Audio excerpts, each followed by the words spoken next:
Okay, cool. Thank you all for coming to the second lecture. My name is Cole. I will be speaking a bit about perspectives on diffusion to give you a bit of an idea of different ways you could understand what diffusion models are doing, and we'll also go into a little bit of the math of one of the main ways diffusion models are understood, or one of the main papers is denoising diffusion probabilistic models, so DDPM. Chenyang might have discussed this briefly, so we'll go into a little bit of the math about how you get to the objective function, this minimizing this squared loss over epsilon that Chenyang talked about briefly last time. And then we'll go into some of the high-level, not too rigorous discussions of different ways you can interpret what diffusion models are doing. So first, there were a couple questions about homework 1B, so I thought I'd give a small hint if anyone's curious. So if we recall from part 1A, it tells us the following, this classic fact about how the minimizer for this expectation is the conditional expectation. So if we use this fact, we can get a nice little fact that this L sigma, so this loss function where you fix sigma and of epsilon, that's described in the homework problem.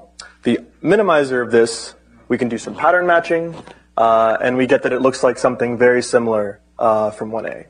Now the question is, how do we find this expectation of epsilon given x sigma? That's sort of the main crux of the problem. And a little hint that I'll give is that if we rewrite epsilon as this fraction, because if we rearrange, because we know that x sigma is equal to x naught plus sigma times epsilon. So if we rearrange, we can write epsilon in this way, and then we can also get a conditional expectation, like there. And so that reduces this complexity of the problem to figuring out what this conditional expectation is. Expectation of x naught given x sigma. And then I guess the only hint I would give, the last hint, is just maybe we can use Bayes' rules to learn something about this distribution. Cool. Okay. So these are some perspectives and interpretations I'm going to discuss today about diffusion models. The first being sort of a seminal paper, DDPM, denoising diffusion probabilistic models. This is akin to the stochastic sampling that Chenyang briefly talked about. DDIM is the sort of analog, the deterministic analog of the stochastic sampling from DDPM. Different ways to sample. And then these have a nice analogous interpretation moving into from the discrete to the continuous world. We turn DDPM and DDIM into stochastic differential equations, and so there's a nice interpretation about what they're doing when you make the step sizes really, really small. And then also you can, so ODE interpretation is a way to have instead of a stochastic sampling, have a deterministic way to sample from the SDE. And then briefly, we'll discuss sort of a high-level concept about what flow models do, what flow models are.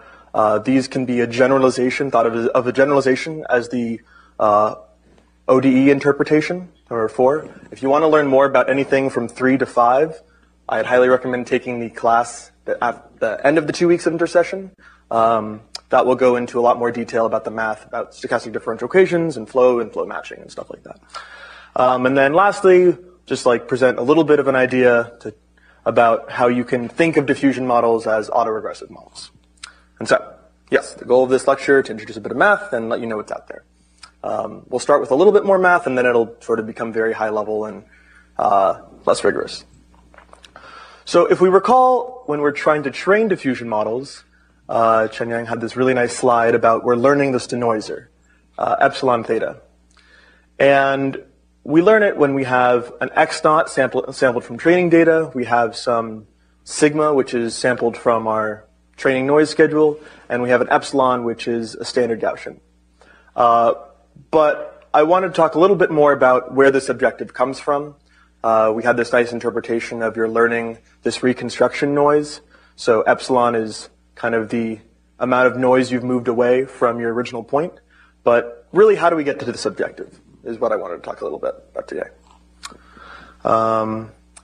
So yes, there's a well-known paper called, I hope I cited it. Yes, it should be down there, by Ho, called Denoising Diffusion Probabilistic Models, where we interpret what diffusion models are doing as starting with some clean data, X naught, you see on the right, and building a sequence of encoders, which are fixed noising procedures, these transition kernels Q, xt, given xt minus 1. And these encoders will gradually add noise to the clean data X naught, and produce gradually noisy latents. So go X naught, X1, all the way to Xt, where you fix some T. And you'll add a little bit of noise in each step until the final step is indistinguishable from the standard Gaussian. And what these try to do is we try to learn a backward process, which is the decoder. So there's a nice image of P of theta of xt minus 1 given xt. We try to learn these backward reverse increments, these reverse transitions, to reconstruct step by step, moving back from xt, which is really easy to sample from. It's just a standard Gaussian. We know how to sample these. In order to sample data that looks like our original data. So this is, in general, a much easier procedure than trying to do this all at once. To try to generate data all at once, if we can first sample things that we know how to sample, standard Gaussian, and then apply these small transition kernels, it'll be easier for us, we'll see, to generate good samples. Okay. So yes, key idea is denoising in small steps is easier than attempting to remove all the noise in a single step. And we'll sort of explain a little bit about why that might be. Okay, so on the top right, I've borrowed a nice image from the machine learning course from this fall, but it's the same image as before. I've actually just swapped X naught and XT from left to right, so apologies if that's confusing. But really, we're starting with our clean data on the left, we're noising to XT on the right, and we're denoising back to X naught on the left.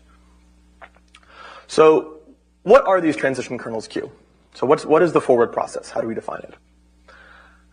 So for some fixed beta naught, so beta naught or beta T we'll see is sort of like our noising schedules that Chenyang brought up last class. We define these transition kernels as Gaussian distributions with a mean of a slightly lower magnitude xt minus 1 and a little bit of a variance. And these depend on our choices of beta. We're just going to assume these are fixed for now. We're not going to learn these as hyperparameters. Equivalently, we can write that xt is equal in distribution to this quantity. It's the exact same thing as what was written above. Nothing too crazy has happened. You note that now we have a square root of beta t. This is just standard Gaussian math. The variance gets squared from whatever the standard deviation there is. And we sample epsilon from standard Gaussian.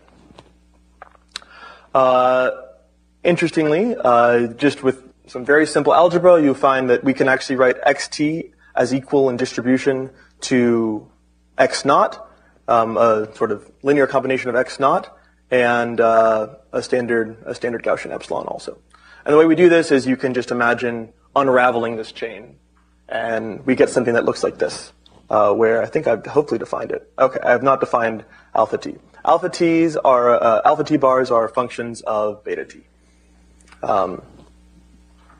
Very, very simple. Might be a good exercise if you wanted to figure out how to relate these two quantities. But yes, so by a Markov property, we can write this joint distribution of all of our forward latents, of all of our latent variables conditioned on the original x naught, as the following. We're just multiplying the product out. Because this is really just a Markov chain. Every variable x2 conditioned on xt, conditioned on xt minus 1, and all the other latents before it is equivalent to xt conditioned on xt minus 1. But yes, just to draw a small connection between last lecture, we can sort of think of this square root of beta t as equivalent to the difference in the noise schedules. Yes? So it makes sense why you're adding noise, but why is the noise centered on xt minus 1? Why would it shift towards 0? Yeah, so this will allow us to sample from a standard Gaussian at the end. So after t steps, if we run this long enough, given that beta t is in between 0 and 1, and the alpha t's you can think of as they're just a product. Alpha t bar is a product of 1 minus beta t's. And so after we compound this enough for a long time, x capital T will approximately be a standard Gaussian. So that'll allow us to make sure that the reverse process when we sample standard Gaussian at x capital T will be able to match the forward process. Yes, any more questions? Yes. What is capital I? Capital I. Where is capital I? Oh, this is just the identity matrix. Okay. Yeah. Okay. So, one natural question might be why are we using Gaussian kernels here? Why are these transition kernels Gaussian? We could add some other noise perhaps. So one really intuitive reason is that if we have forward Gaussians, i.e. if q of xt given xt minus 1 is a Gaussian, that will actually imply that the backwards direction is Gaussian too, approximately, not exactly. For very small noise additions, the backwards direction is going to be Gaussian. And so, given our forward transition kernel, this is a fact. One can prove this more rigorously if they wish. If you'd like to talk about how you would show this, you're welcome to come to office hours. I can also post some nice discussions on some very high quality blogs that will go into it a bit more deeply. But a nice fact for now is that for some small beta, I guess I could have written beta t, there exists some mean function of x0 and xt such that this reverse transition kernel, so I haven't written p theta of x0 given x, or xt minus 1 given xt. This is, because this is supposed to approximate this q xt minus 1 given xt. But the true reverse kernel is approximately a Gaussian random variable with the same standard deviation, but a mean that we'll have to find. And there's actually a way you can write out this mean in terms of x0, xt, and the noise schedules beta t. It's a little bit messy, but there's a very nice way to write it out.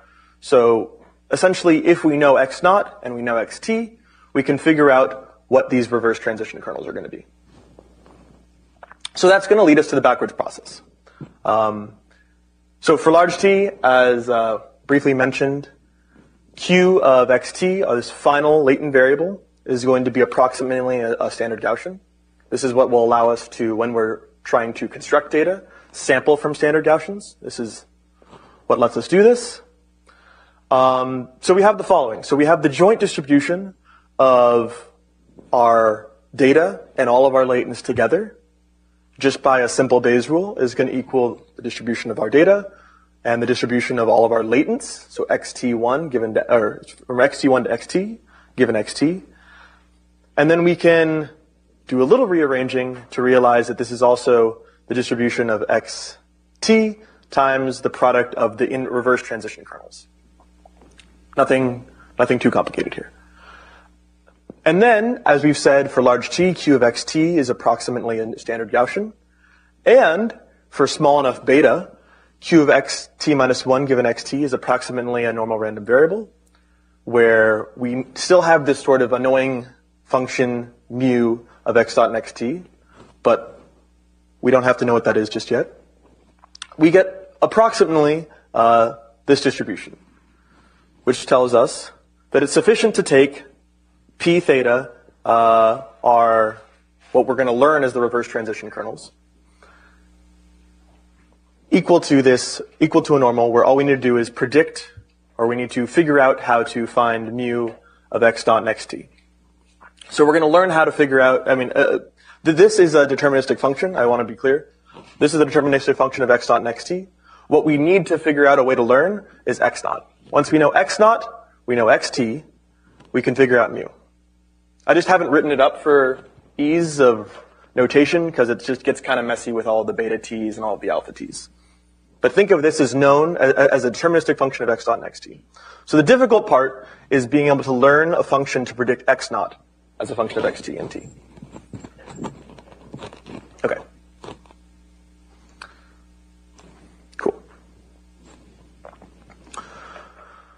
So, continuing with the backward process, how do we learn X naught?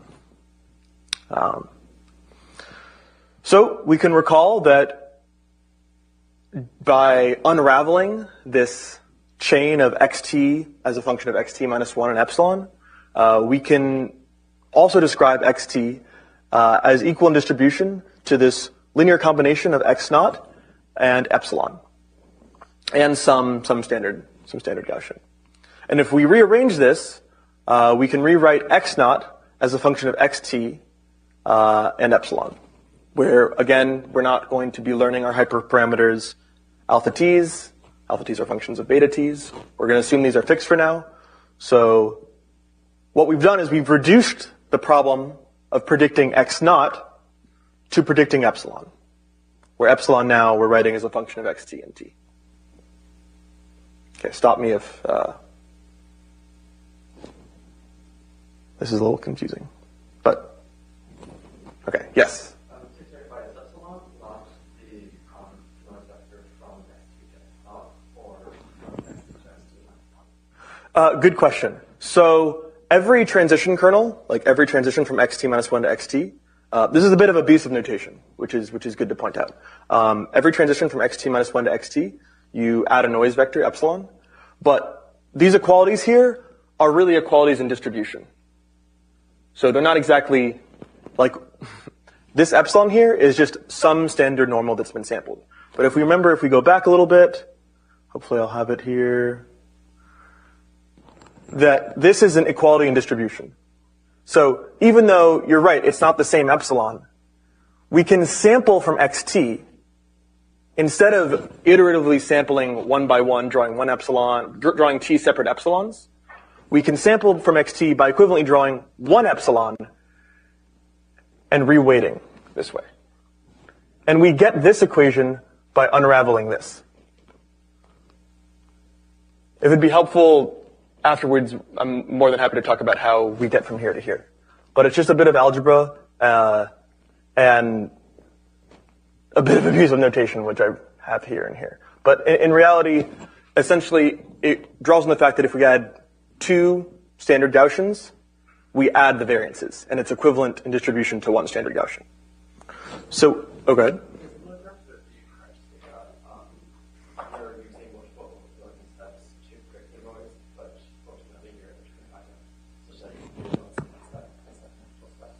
Denoise in one step?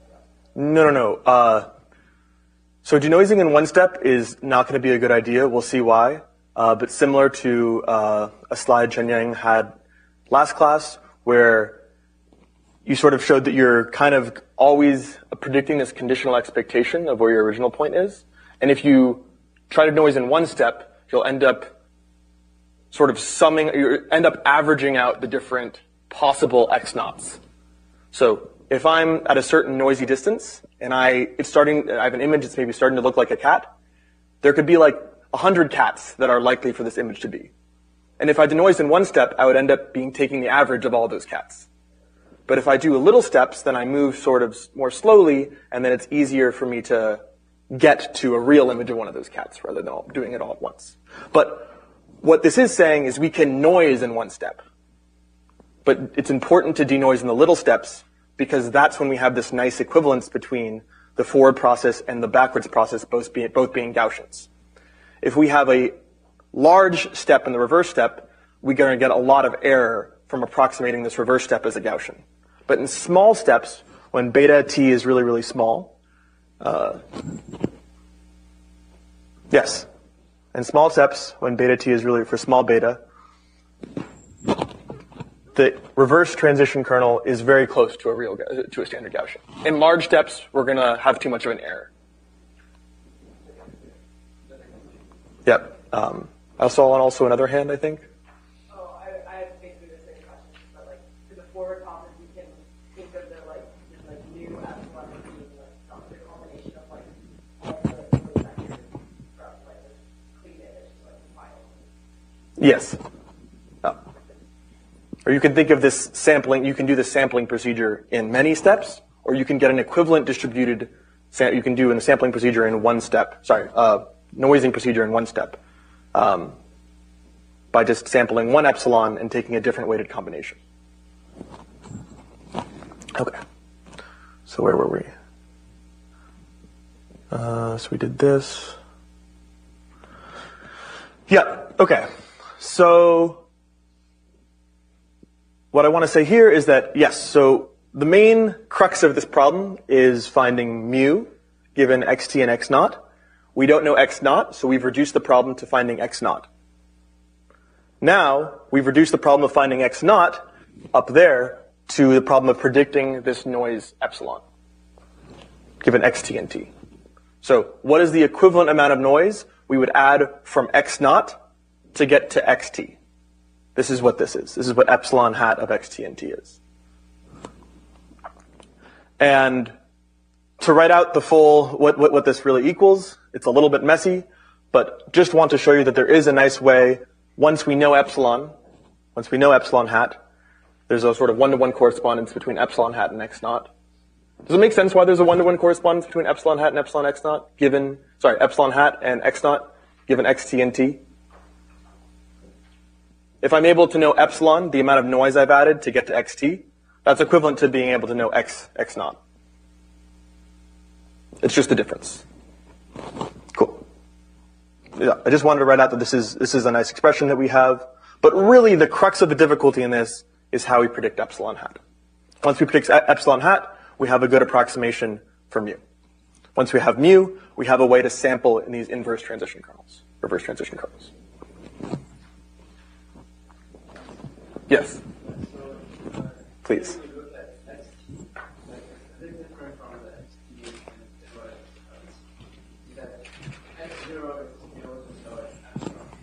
Yes.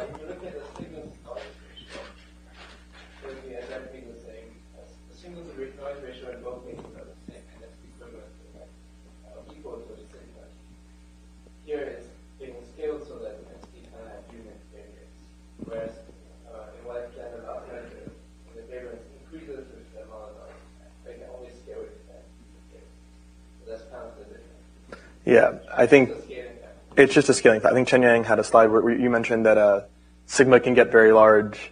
We're keeping sigma small in this case. It's just a difference of scaling, though. Okay. So yes, just to recap, the main idea of this slide is that ultimately we want to be able to find mu.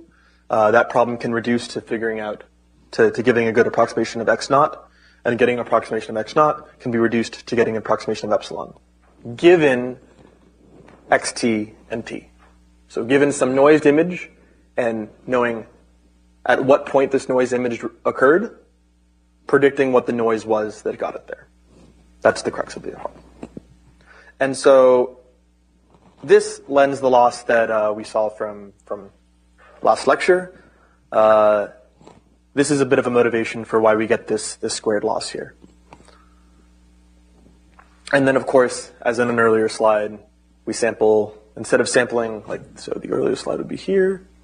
I guess I just want to write a little analogy. Okay, yeah, so last class we sampled x naught from training data, sigma from our noise schedule, and epsilon from our standard Gaussian, and this is what the expectation was over here. You can think of our expectation, here as sampling epsilon, sampling an x naught from our data, and then sampling a t. And xt then is going to be described, up there, as this weighted sum of x naught and epsilon. So instead of sampling noise, we're sampling time uniformly from our 1 to t. But it's the same thing. Every time spot is an equivalent to a noise that we'd be sampling in the previous example.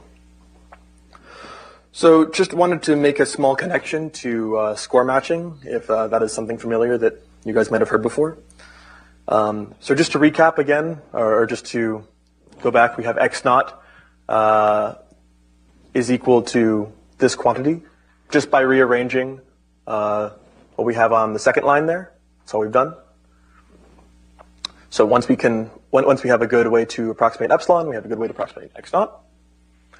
And if we denote qt of xt as the marginals of this process, so not conditioned on anything, just the true marginals. So here's like an image of maybe we have some complicated data that looks strange, and we're noising it slowly to what is closely approximating a Gaussian. So qt of xt would be the teeth marginal. Then there's a nice property that uses something called Tweedy's formula. I'll post a sort of blog post if you guys want to read more about this. It's nothing too complicated, but I just wanted to keep it simple. That there's this nice proportionality relationship between learning this function epsilon, so the amount of noise that you're adding to the data at time t, and what's called the score of the data. So the gradient of the log, or the score of your distribution, the gradient of the log of the marginal. And you can think of this as like, this is just the direction that you want to be moving in to increase the probability of your samples. And instead of imagining that every time increment were reducing the noise, you can also analogously think of it as we're increasing the likelihood of our data. Okay. And then I also just wanted to quickly summarize the difference between stochastic sampling and deterministic sampling. Just at a very high level, I think Chenyang also went over this, but we can use, so if we go back, is this the slide? Yeah. So if this is our reverse transition probability, this is what we're learning this mu, then the way to sample from it, given xt minus 1, would be, just this. So xt minus 1 equals mu plus our noise times z, where z is standard Gaussian. So this is just the way we do the DDPM sampling. Once we have a nice function epsilon, which we've learned via some neural network by training it on the loss function, this is the way we sample. So DDIM is a more general way to understand this sampling, where you can interpolate a little bit between how much noise you're going to add. And I won't go too much into what the differences in the constants are here, but essentially we are removing this noise scale term. I think Chenyang had a slide with this graphic where we can actually, scale up the noise and down. But yes, this is just the difference between sampling probabilistically and sampling deterministically. Why intuitively can we sample deterministically? Why doesn't this just mean that we're like always getting the same sample? The reason being because at x capital T, we're still sampling from a Gaussian. So that's where we get the randomness. Even if the process to reverse it is deterministic, the stochasticity of the joint distribution comes from the Gaussian which we sample at time capital T. And these empirically lead to slightly different sample qualities or sample outcomes. Sometimes, I think empirically, DDPM sampling tends to be a little bit less quick, but you get some more diversity in samples, as you can see with this image. Okay. Please interrupt me if you wish. Okay. So how do we understand, so what we've been doing so far is we have these discrete increments. We have capital T steps, and we're adding noise in these T steps. But what happens if we take this discrete process and we try to make it more continuous? In other words, what happens if we use a lot more steps between 0 and T and adding a lot less noise? So as we add less noise, our approximation of our inverse transition get a lot better. They become closer and closer to Gaussians, intuitively. But we also have to take more steps. So how would we write this? So we can write the noise variance as beta t, delta t, as delta t approaches 0. And let's see what happens. So here is our sort of incremental forward process that we have.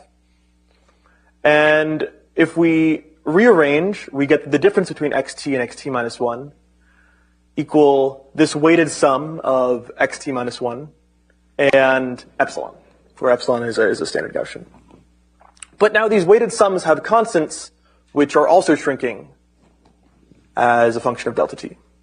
So approximately, and if you want to really understand this more rigorously, I highly recommend taking the course at the end of the 2 weeks.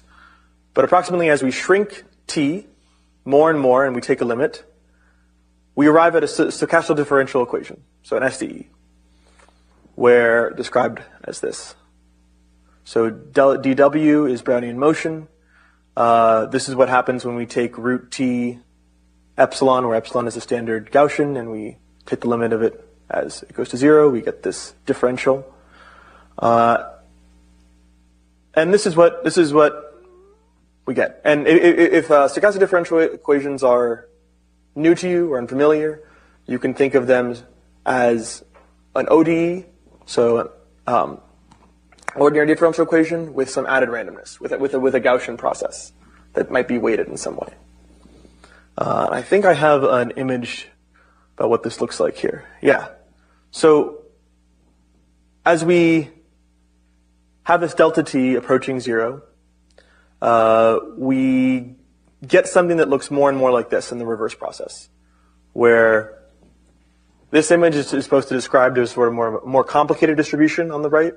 I know here it's like looks like a bimodal Gaussian, but imagine this as being like a clean image that we're trying to reconstruct. And this here sort of looks like the level sets, or looks more like a standard Gaussian. And we're sampling from our standard Gaussian, and the SDE describes this continuous process of what is known as like particle flow, where you have some, particle that's like your image, and it's moving towards a higher probability area. And so a key result is that if we make the forward process the continuous analog of our forward process for DDPM, that the reverse process also is a diffusion process.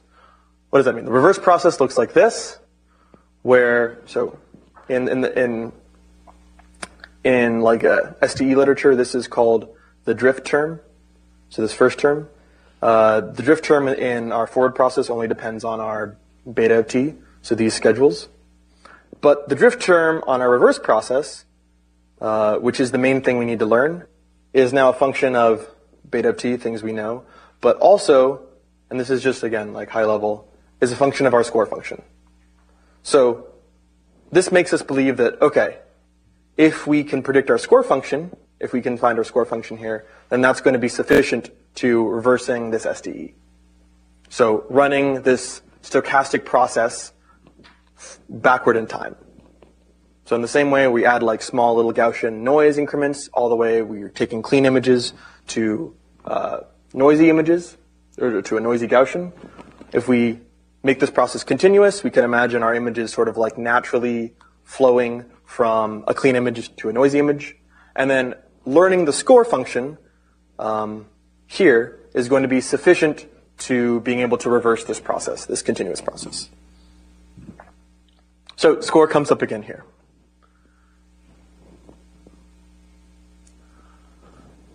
Yes?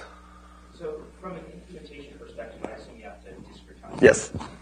At that point, is there any difference between like what you actually write down in code and what DPM was doing? It's a good question. I think there are ways to make them completely equivalent, but I think there are also ways in which they can be different. I think it gets a little nuanced, and yeah, we're happy to discuss more offline too. But yes, there are ways to make the discretizations of the SDE flow equivalent to a DDPM algorithm.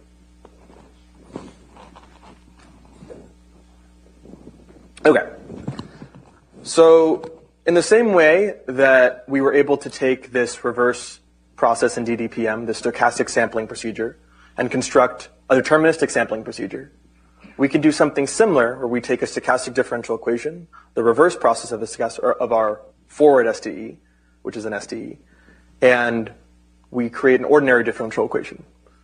So which would be the analog of deterministic sampling. So briefly, consider a general Ito SDE, but written as this, where we have our drift and diffusion term. So our F term is the drift term, and then G more controls the amount of Gaussian noise we're adding at different time steps. And under some mild regularity conditions, there exists a deterministic ODE, which is known as a probability flow ODE, whose solutions, i.e. if we solve this ODE, share the same marginal distributions as the SDE. So this is like not a trivial fact at all. This relies on something called like Fokker-Planck. Again, if you're interested in learning more about this, definitely take the class at the end of the second 2 weeks of intersession. They'll go very rigorously into the math behind this, but I just wanted to present it so you guys know about it. And knowing this allows us to take our reverse SDE, which we've reversed in the previous slide, and obtain a corresponding reverse ODE. And this can have some nice computational advantages because now we're solving an ODE and we're not solving an SDE, which means we have ways to numerically compute ODEs. SDEs are a little bit more challenging. And just wanted to write this to point out the difference and different ways to understand how we can have an analog between the stochastic sampling and the deterministic sampling in the discrete case, and the stochastic and deterministic sampling in the continuous case. And more formally, these can be made to be equivalent, but just so you know their existence. If you read diffusion model papers, they might be coming from these different interpretations. You might see the score function, you might see it based on TDPM, you might see it based on TDIM, just so you know. So really briefly, I wanted to talk about flow matching, which is a way of learning, you can imagine it as a way of learning this drift term, f of x t, but really it's more general. So just to give a high-level idea of what flow matching is maybe instead of what we're really doing is learning these error functions, and then moving in the direction of epsilon, or moving in the score matching case the direction of increasing sort of our probability. What if we instead learned a velocity field, v of xt t, that continuously transforms a simple Gaussian distribution at time equals 0 into the data distribution at time equals 1. So here we've reparameterized time. If you read a flow matching paper, time equals 0 is no longer the noisy version. Time equals 0 is no longer the clean version, it's the noisy version. Time equals 1 is the clean version. And you sort of just follow this flow trajectory. And the main idea is instead of learning epsilon, or instead of learning the score, you're learning a velocity field that takes in a position, x, and a time, t. And the connection to the probability flow ODE is that in score-based diffusion, probability flow ODE is a deterministic ODE whose solution shares the same one-time marginals as the original diffusion STEs, as we talked before. And v of xt plays a similar role to this drift term that we learn. So this large term. But it's a different way to understand learning it. And the math is actually a little bit simpler. You'll see. So, yes. Really quickly wanted to include this mind map. Sort of have discussed it a little bit. But this is a way to, I think, understand nicely what these different methods are doing at a high level. We have the continuous and discrete worlds, and the stochastic and the deterministic sampling. And in discrete stochastic, we have DDPM, and the discrete and deterministic sampling is DDIM, and we have our analogs for the reverse SDE and the reverse probability flow ODE, and then flows and flow matching is a more general way to understand this. Great. And then the last thing that I wanted to talk about briefly is to give a little bit of an intuition as to why you could think about diffusion models as autoregressive models. Autoregressive models being where you predict, little increments at a time. Is that what's happening is that we have this sort of large-scale first, fine details later philosophy of diffusion models, where diffusion sampling is often generating these very coarse structures in early samples.